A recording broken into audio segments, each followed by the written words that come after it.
السلام علیکم دوستو، میں امید کرتا ہوں کہ آپ لوگ خیریت سے ہوں گے۔ الحمدللہ میں بھی خیریت سے ہوں۔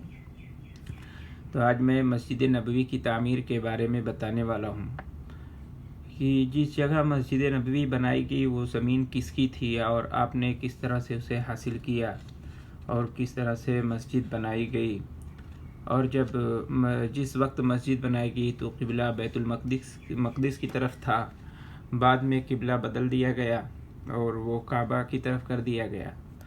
تو جب قبلہ کعبہ کی طرف کیا گیا تو کس طرح سے مشرک اور منافق اور اسی طرح سے یہودیوں نے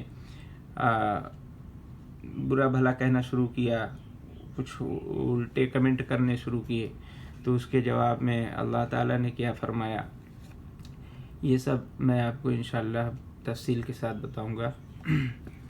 تو میں بتانا چاہتا ہوں مسجد نبوی کی تعمیر کے بارے میں۔ امام زہری رحمۃ اللہ علیہ فرماتے ہیں کہ نبی کریم صلی اللہ علیہ وسلم کی اونٹنی مسجد والی جگہ پر بیٹھ گئی۔ اس وقت مسلمان یہاں نماز ادا کیا کرتے تھے، لیکن یہ جگہ دو یتیم انصاری لڑکوں کی تھی۔ ان کا نام سہل اور سہیل تھا، جن کی پرورش حضرت اسعد ابن زرارہ کے ذمے تھی۔ نبی کریم صلی اللہ علیہ وسلم نے ان لڑکوں سے زمین کے خریدنے کے بارے میں اور مسجد کے بنانے کے بارے میں بات کی، تو وہ دونوں کہنے لگے، نہیں یا رسول اللہ، ہم آپ کی خدمت میں اس مسجد کے لیے ہبہ کرتے ہیں۔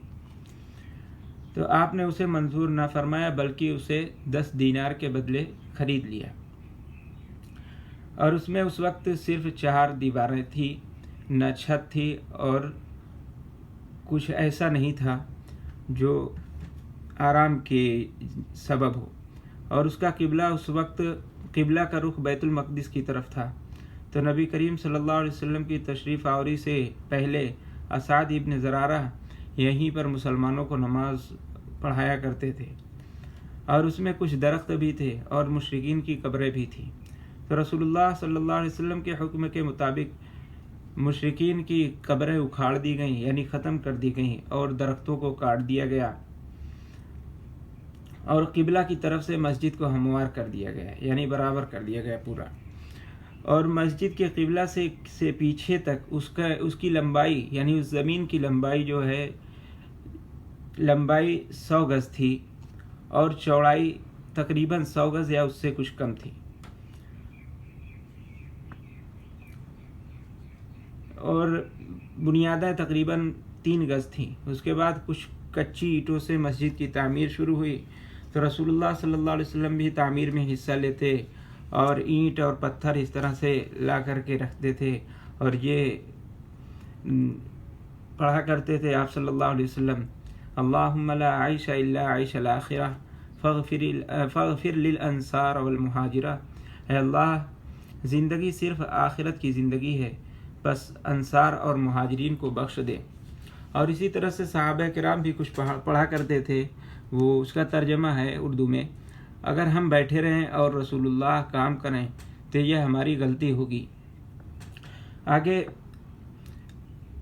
اس مسجد کا قبلہ بیت المقدس کی طرف کیا گیا، اور 3 دروازے بنائے گئے، اور ایک دروازہ پیچھے کی طرف تھا، اور دوسرا دروازہ جسے باب الرحمت کہا جاتا ہے، اور تیسرا دروازہ وہ تھا جس سے نبی کریم صلی اللہ علیہ وسلم تشریف لاتے تھے۔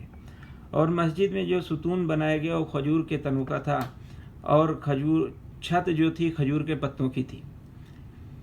اس سے آپ نے مسجد سے متصل کچھ کچی اینٹوں سے ازواج مطہرات کے لیے حجرے تعمیر کروائے، اور ان پر کھجور کے پتوں اور شاخوں کی چھت ڈلوائی۔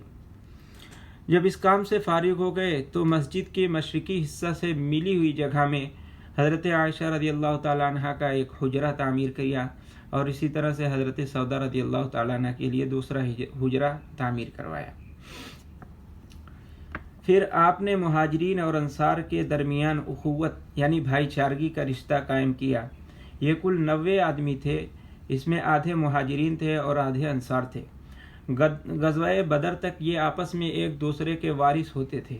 پھر جب یہ آیت نازل ہوئی، وَأُولُو الْأَرْحَامِ بَعْضُهُمْ أَوْلَىٰ بِبَعْضٍ، یعنی رشتہ داروں میں بعض کے زیادہ مستحق ہیں، تو مرنے کے بعد توارث کا معاملہ یعنی وراثت کا معاملہ صرف اقارب تک محدود رہ گیا۔ یہ اخوت اگرچہ عام تھی، جیسا کہ ایک حدیث میں ہے کہ آپ صلی اللہ علیہ وسلم کا ارشاد ہے کہ میں اپنے بھائیوں کو دیکھنے کا خواہش مند ہوں۔ تو صحابہ کرام نے پوچھا کیا ہم آپ کے بھائی نہیں ہیں؟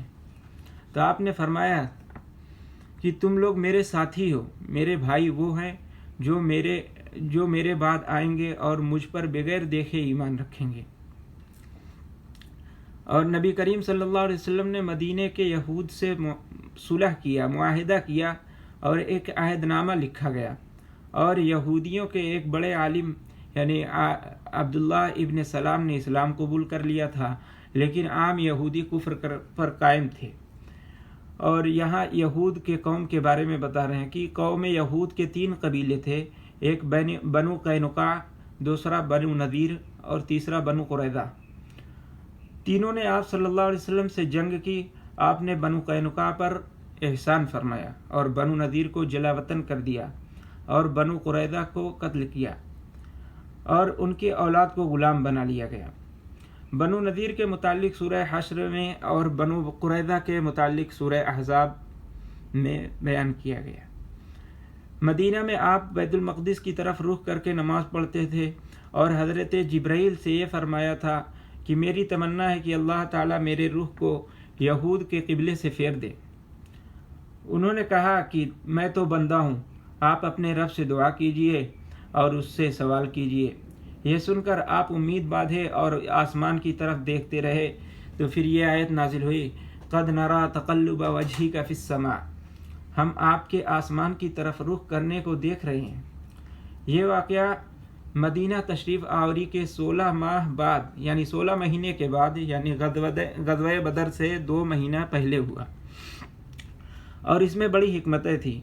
اصل میں یہ مسلمانوں، مشرکوں اور یہودیوں اور منافقوں کا ایک امتحان تھا۔ تو یہ تو مسلمانوں کے لیے کوئی مشکل چیز نہیں تھی۔ خدا کی ہدایت کی وجہ سے انہوں نے یہ کہا کہ ہم ایمان لے آئے، سب کچھ ہمارے رب کی طرف سے ہے۔ اور مشرکین یہ کہنے لگے کہ جس طرح ہمارے قبلہ کی طرف لوٹے ہیں اسی طرح جلد ہی ہمارے مذہب کو بھی اختیار کر لیں گے۔ یعنی جب قبلہ بدل دیا گیا، کعبہ کی طرف قبلہ کر دیا گیا، تو مشرکین کہنے لگے کہ یہ تو قبلہ بدل دیے ہیں، اب ہمارے قبلہ کی طرف آ گئے ہیں، کیونکہ مشرکین کا قبلہ کعبہ کی طرف تھا۔ تو آپ صلی اللہ علیہ وسلم کو جو دوسرا قبلہ کی طرف حکم کیا گیا وہ کعبہ کی طرف تھا۔ تو مشرکین کہنے لگے انہوں نے قبلہ بدل لیا اور بہت جلد ہی ہمارے مذہب کو بھی اختیار کر لیں گے، اور ان کا قبلہ بدلنا اس بات کی دلیل ہے کہ ہم حق پر ہیں، اسی لیے انہوں نے ہمارے قبلہ کی طرف اپنا قبلہ کیا ہے۔ اور آگے یہودیوں نے کہا کہ انہوں نے سابقہ یعنی پہلے نبیوں کے قبلہ کی مخالفت کی، یعنی آپ صلی اللہ علیہ وسلم سے پہلے جتنے نبی آئے تھے سب کا قبلہ بیت المقدس ہوا کرتا تھا، اور منافقین کا یہ کہنا تھا کہ ہم جانتے نہیں کدھر رخ کرتے ہیں یہ، اگر یہ پہلا حق تھا یعنی قبلہ بیت المقدس کی طرف قبلہ کا رخ تھا، وہ حق تھا تو انہوں نے اس کو چھوڑا کیوں؟ اور اگر دوسرا حق تھا تو اب تک یعنی یہ غلط طرف قبلہ کیے ہوئے تھے، ان کا قبلہ کا رخ غلط جانب تھا۔ یہ دو اسی باتیں منافقین اور یہودی اور اسی طرح سے مشرک کہا کرتے تھے۔ اس طرح نادانوں کی طرف سے باتیں بنائی گئی، تو اللہ تعالیٰ نے خود فرمایا وَإِن كَانَتْ لَكَبِيرَةً إِلَّا عَلَى الَّذِينَ هَدَى اللَّهُ، بے شک یہ تبدیلی ہدایت یافتہ لوگوں کے علاوہ اور دوسروں کے حق میں یقیناً بڑی تھی۔ بلا شبہ اللہ تعالیٰ کی جانب سے اچھے بندوں کا یہ امتحان تھا تاکہ دیکھیں کہ کون رسول اللہ صلی اللہ علیہ وسلم کی اتباع کرتا ہے اور کون پھر جاتا ہے۔ چونکہ قبلہ کا معاملہ یہ ایک عظیم ایک بڑا واقعہ تھا، اس لیے اللہ تعالیٰ نے بطور تمہید اس سے پہلے نسخ کا ذکر کیا اور فرمایا کہ جب وہ کسی حکم کو ختم کرتا ہے تو اس جیسا یا اس سے اچھا دوسرا حکم لے آتا ہے۔ اس کے بعد ان لوگوں کی سرزنش کی جو رسول اللہ صلی اللہ علیہ وسلم کے ساتھ ہٹ درمی کرتے تھے اور آپ کے حکم کو تسلیم نہیں کرتے تھے۔ پھر اللہ تعالیٰ نے یہود و نصارہ کے اختلاف کا ذکر کیا اور بتایا کہ یہ آپس میں کہا کرتے ہیں کہ تم کسی طریقے پر نہیں ہو، اور بندوں کو ان کی موافقت کرنے اور خود خواہشات کی اتباع سے منع فرمایا۔ اس کے بعد ان کے کفر اور شرک کو بیان کیا کہ وہ کہتے ہیں کہ خدا کا بیٹا ہے۔ پھر اللہ تعالیٰ نے بتایا کہ مشرق و مغرب اسی کا ہے، اور بندے جدھر اپنا رخ کرتے ہیں وہ اس طرف موجود ہوتا ہے، اور وہ وسعت اور علم والا ہے۔ اس کی عظمت اور وسعت کا احاطہ کا تقاضا ہے کہ بندہ جدھر رخ کرے ادھر اس کی ذات ہو۔ پھر بتایا کہ رسول اللہ صلی اللہ علیہ وسلم سے ان دوزخیوں کے بارے میں نہیں پوچھا جائے گا جنہوں نے ان کی پیروی نہیں کی۔ ان تمام مذکورہ مباحث کو تحویل قبلہ کے لیے یعنی قبلہ کے بدلنے کے لیے تمہید اور مقدمہ بنا کر ذکر کیا گیا۔ اس معاملہ کو اللہ نے بار بار تاکید سے بیان فرمایا اور رسول کو یہ حکم دیا کہ جہاں ہو اور جہاں سے نکلیں اس کی پیروی کریں۔ اللہ تعالیٰ نے یہ بھی بتایا کہ جو ذات صراط مستقیم کی طرف رہنمائی فرماتی ہے اسی نے اس قبلہ کی طرف رہنمائی کی ہے۔ یہ قبلہ مسلمانوں ہی کا ہے اور وہی اس کے اہل ہیں، کیونکہ یہ سب سے افضل قبلہ ہے اور مسلمان سب سے افضل امتی ہیں۔ اللہ تعالیٰ نے ان کے لیے سب سے افضل رسول اور سب سے افضل کتاب کو پسند کیا ہے، انہیں بہترین زمانہ میں پیدا کیا اور بہترین شریعت سے نوازا اور بہترین اخلاق سے متصف کیا اور بہترین زمین میں آباد کیا، جنت میں بہترین جگہ مقرر فرمائی، قیامت کے دن سب سے اچھی قیامگاہ متعین کی جو ایک بلند ٹیلے پر ہوگی۔ بس پاک ہے وہ ذات جو جسے چاہتی ہے اپنی رحمت میں لے لیتی ہے، اور یہ اللہ کا فضل ہے، جسے چاہتا ہے عطا فرماتا ہے، اور اللہ ہی بڑا فضل والا ہے۔ آگے ذکر و شکر کا حکم دیا جس سے نعمت کی تکمیل اور محبت کا حصول ہوتا ہے، اور یہ بھی فرمایا کہ صبر اور نماز سے مدد حاصل کریں۔ اللہ تعالیٰ صبر کرنے والوں کے ساتھ ہے۔ اللہ تعالیٰ نے 5 وقت کی اذان بھی قبلہ کے ساتھ مشروع فرمائی، اور ظہر، عصر، عشاء میں 2 رکعت کا اضافہ فرمایا۔ یہ نمازیں پہلے 2 رکعت تھیں۔ یہ تمام چیزیں آپ صلی اللہ علیہ وسلم کی مدینہ تشریف آوری کے بعد ہوئیں۔ آگے رسول اللہ صلی اللہ علیہ وسلم کا مدینہ میں قیام اور ہجرت اور جہاد کی مشروعیت کے بارے میں ہے۔ انشاءاللہ اگلی ویڈیو میں اس کے بارے میں میں بتاؤں گا۔ السلام علیکم ورحمۃ اللہ وبرکاتہ۔